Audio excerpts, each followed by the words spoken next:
podcast. My name is Tyler Bublitz, and welcome back to the 14th Sunday after Pentecost for the week of August 30th, 2026. And I'm excited to have you here. I'm excited to begin this week's podcast, and I am excited. Here we are. It's amazing that we are already to the end of August, but yet it's still, again, this growing season. I keep reiterating on this, and I keep going back to this because I do think this is such a vital aspect. And if long as we keep this mentality of growth, I think it really helps us as we get further down the line here and start moving into some bigger topics, and we start rolling over the year as we move into the year of Mark here by the end of the calendar year.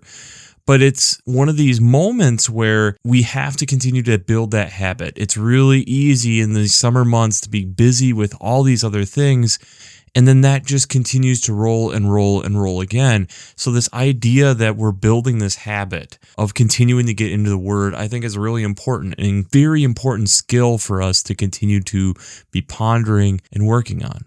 Speaking of pondering, let's go to the question that we had for last week, which was, what is something so small and easy to overlook, but is vital to a community? We had a couple different responses this week, and I thought they were really good.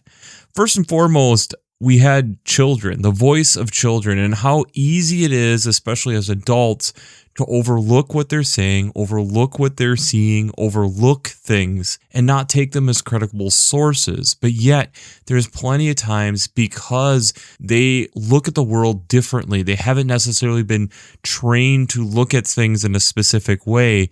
It allows them to notice and point out details that are vital, and it helps us continue to remind ourselves of that self. And remember, Jesus said, let the little children come to me, not let the adults come to me. The second one I got was a really interesting comment, and I think it's pondering and getting into something else I've been thinking about a little bit as well.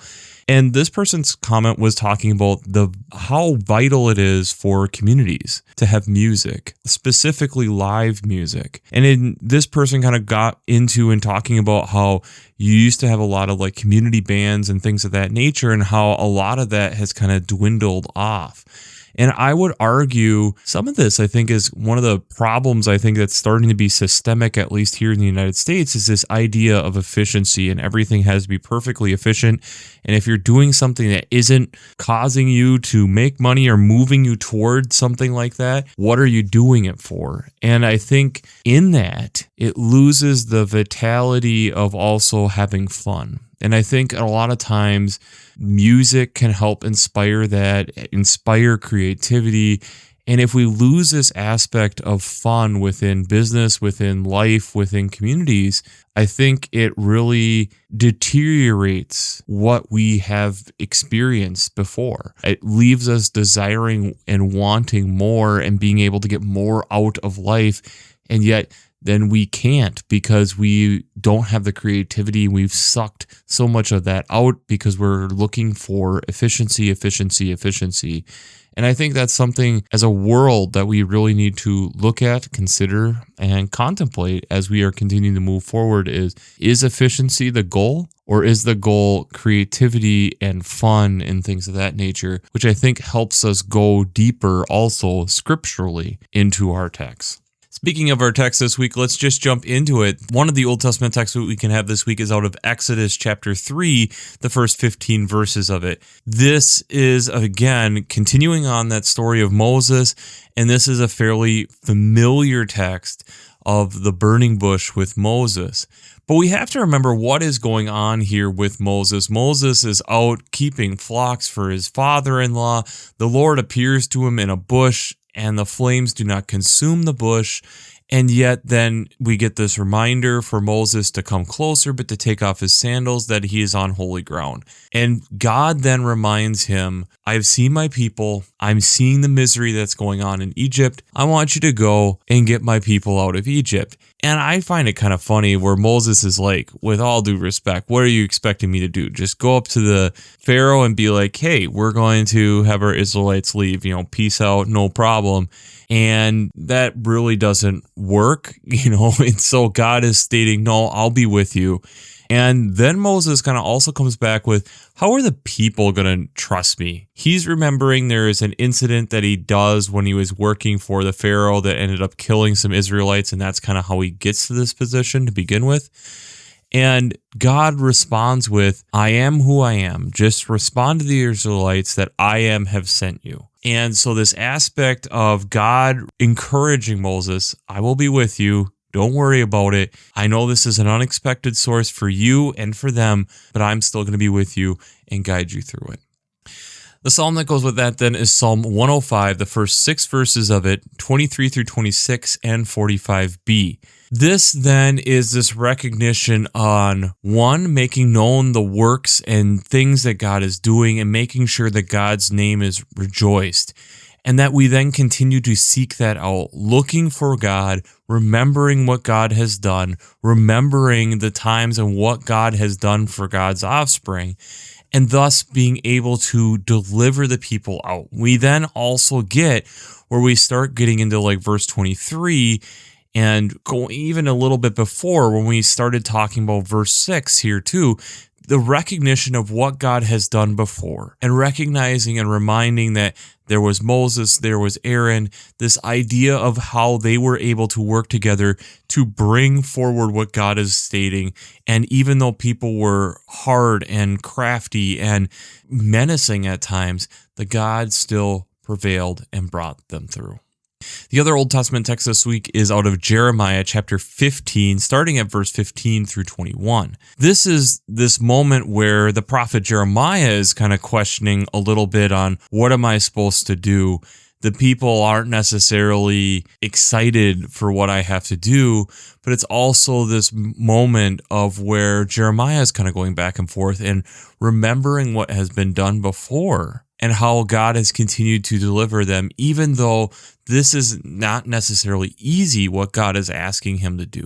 And is kind of stating like, when is all this going to come to an end? Like, this is difficult. This is hard. I don't want to be doing this. And yet God will continue to be with me. God will continue to steer me, and God will continue to prevail even if I am worried and concerned about what is going to happen. The psalm that goes with that is Psalm 26, the first 8 verses of that. And again, this is this recognition starting right away in verse 1 of who God is with the integrity of what God has done. And thus being able to trust that and trusting the steadfast love and recognizing all these different ways in which God has continued to provide, God has continued to be there, God has continued to help, even when there has been doubt, even though there has been times where there is uneasiness, that still God is there and guiding you and helping you through.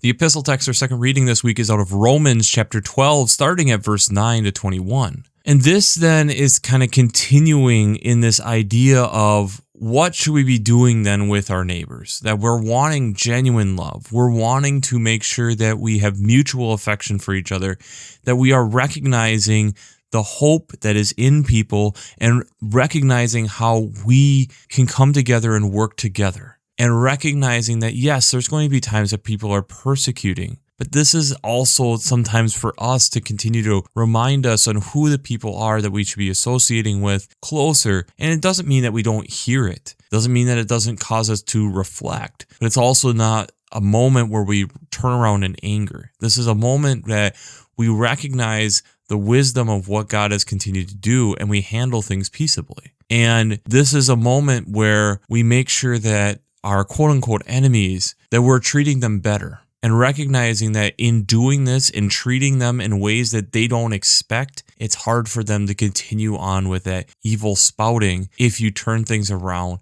in a way they aren't expecting. The gospel text this week is out of Matthew chapter 16, starting in verse 21 through 28. This starts off, I think, really hot, and I think it's really important because there's a lot that's condensed in the first 3 verses here. Jesus is talking about how he must go to Jerusalem and undergo great suffering at the hands of the elders and the chief priests and the scribes, and to be killed, and on the 3rd day be raised. Peter then takes him aside. Forbid it, Lord, this should never happen to you. Cool the jets. You don't need to do this. Verse 23, get behind me, Satan, is what Jesus says to Peter. You are a hindrance to me. You're setting your mind not on divine things, but on human things. And then we get into this whole thing on what is God desiring versus what we're desiring. And recognizing that God has continued to provide and God has continued to be there and sometimes working in ways that we don't expect. And yet that's the way that God is wanting us to work, instead of necessarily having our predetermined and our pre-understood things and saying, this is the way that it's supposed to be, and thus this is the way that I will go. And it's the reminder here in verse 28. Very truly I tell you, there are some standing here that will not taste death before seeing the Son of Man coming into his kingdom. What Jesus is talking about is hard for them to understand and comprehend at this time. But yet, as being on this side of the cross and knowing where this is going, we can recognize and understand that what Jesus was talking about. And this recognition then within our own lives, when there's moments where this doesn't seem possible, this doesn't seem good, this seems unobtainable, it's this reminder that God's going to still continue to be there with us and help guide us through these different situations. So before we jump into how faith and science come together this week, we have to do our shameless plug.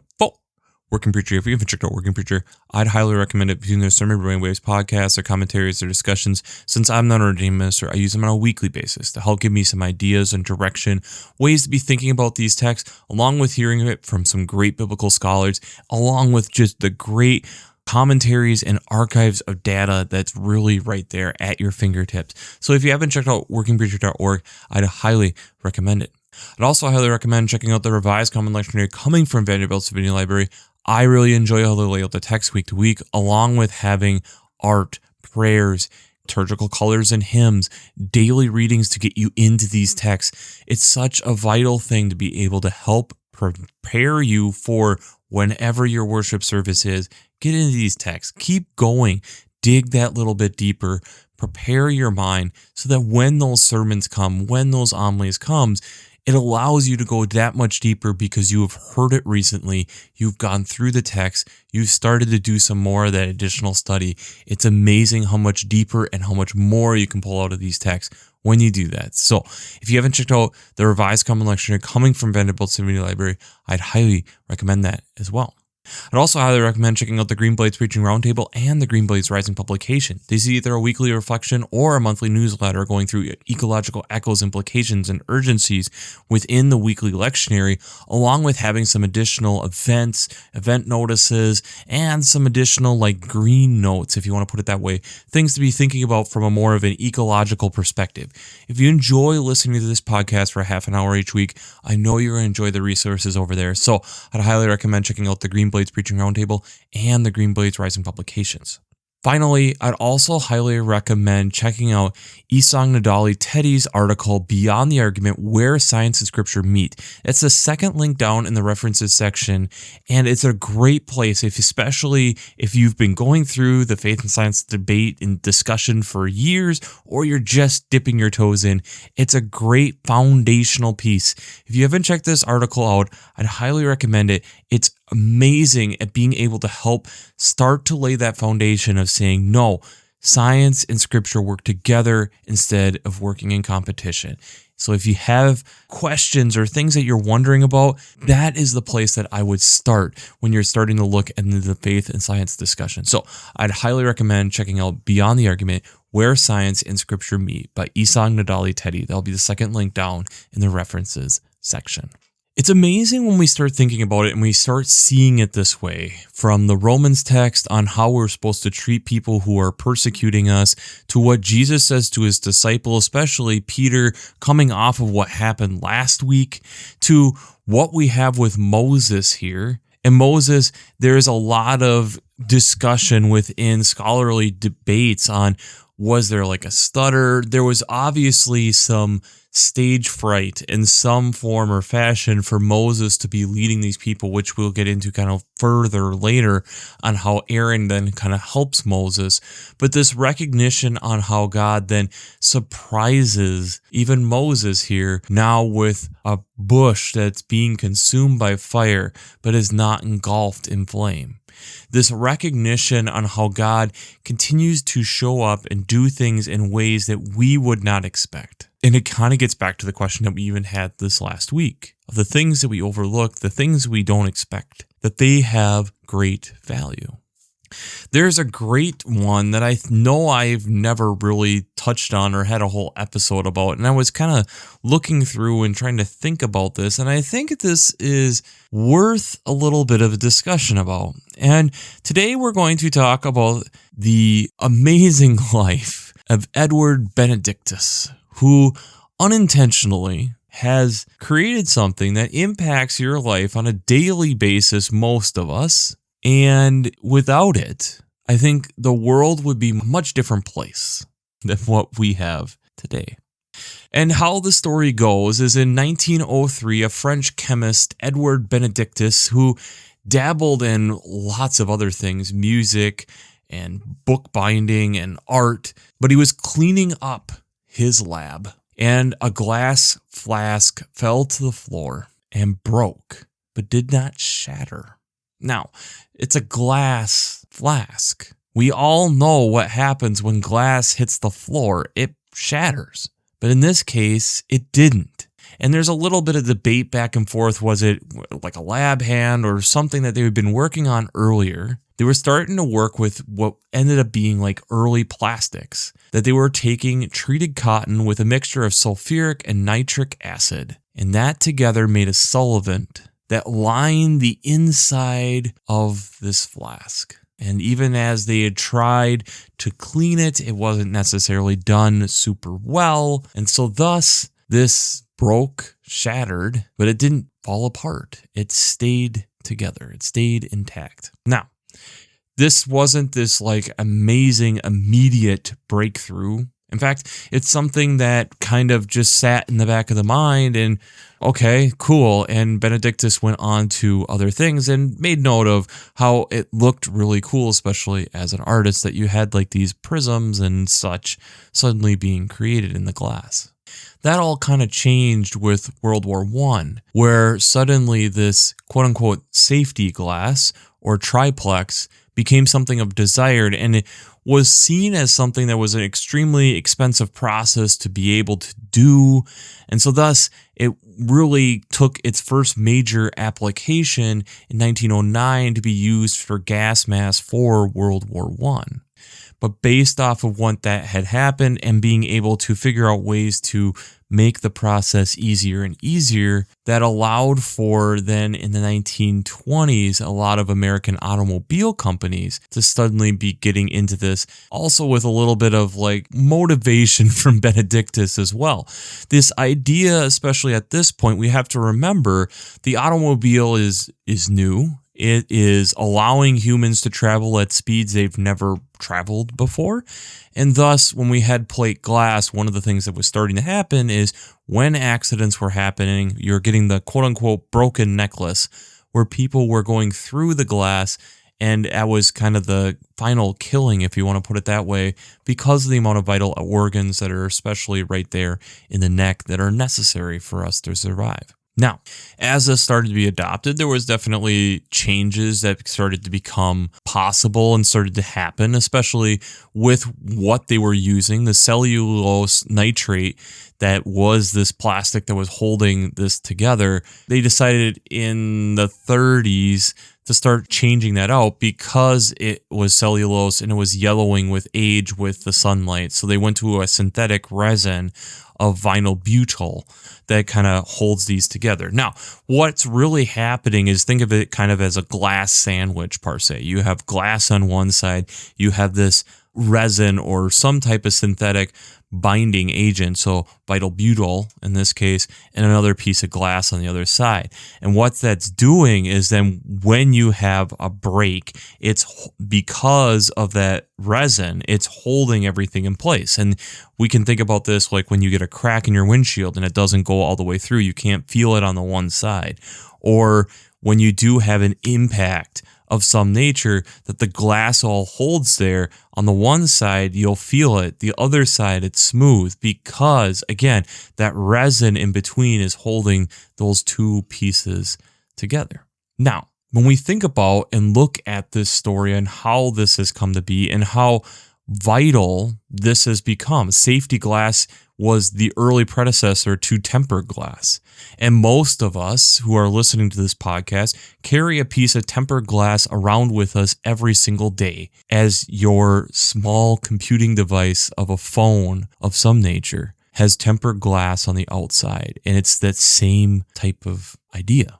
Again, there's been evolution and changes to make it stronger and harder and more scratch resistant, and that's a whole nother thing in and of itself. But the early predecessors come back to this, and it all comes back to a flask being bumped off the table and acting in a way that wasn't expected. Think about these texts now from that lens. Jesus is laying out what Jesus is going to do. It's not what the disciples or anybody would have guessed is what needs to be done. It doesn't seem right. It doesn't seem natural. It seems counterintuitive. It doesn't make sense. But yet, being on this side of the cross, we understand why it was so vital and how important it was that it was done that way. The Romans text is the same idea. We're taking whatever the persecution is and how people are looking at you and how people are saying things. And yes, there might be truth there, but don't then take that and say, vengeance is mine and repay it. No, instead, repay them with what they need. If they are hungry, give them food. If they are thirsty, give them something to drink.